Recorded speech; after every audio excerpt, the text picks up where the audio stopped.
The name England is steeped in history, reflecting the island's complex past and the various peoples who have shaped its identity. Understanding how England got its name involves delving into the migrations, conquests, and cultural shifts that have occurred over millennia. The name England derives from the Old English word Englaland, which means land of the Angles. The Angles were one of the Germanic tribes, along with the Saxons and Jutes, who began migrating to the British Isles in the 5th and 6th centuries AD. These tribes came from regions in what are now Germany and Denmark. The Angles, in particular, originated from the Angeln Peninsula, located in modern-day Schleswig-Holstein, Germany.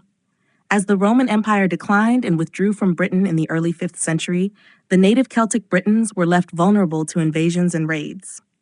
The Angles, Saxons, and Jutes took advantage of this power vacuum, settling in various parts of the island and gradually establishing their own kingdoms. The most significant of these kingdoms were those of the Angles, including Northumbria, Mercia, and East Anglia.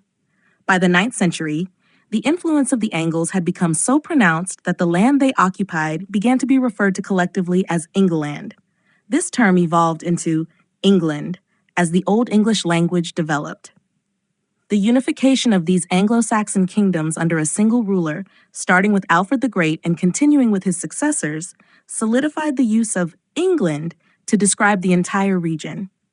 The process of unification was driven by a need to defend against external threats, particularly from Viking invasions.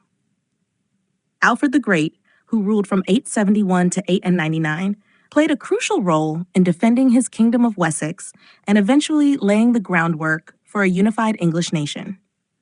By the time of King Æthelstan, who reigned from 924 to 939, the idea of a single kingdom of England was well established.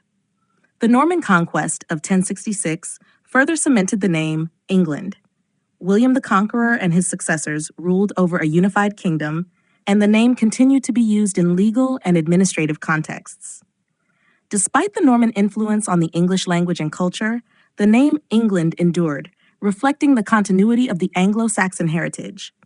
Today, the name England evokes a rich history of cultural and political evolution, from its early days as a collection of warring kingdoms to its emergence as a unified nation. The name serves as a reminder of the Anglo-Saxon roots that still influence the region's identity.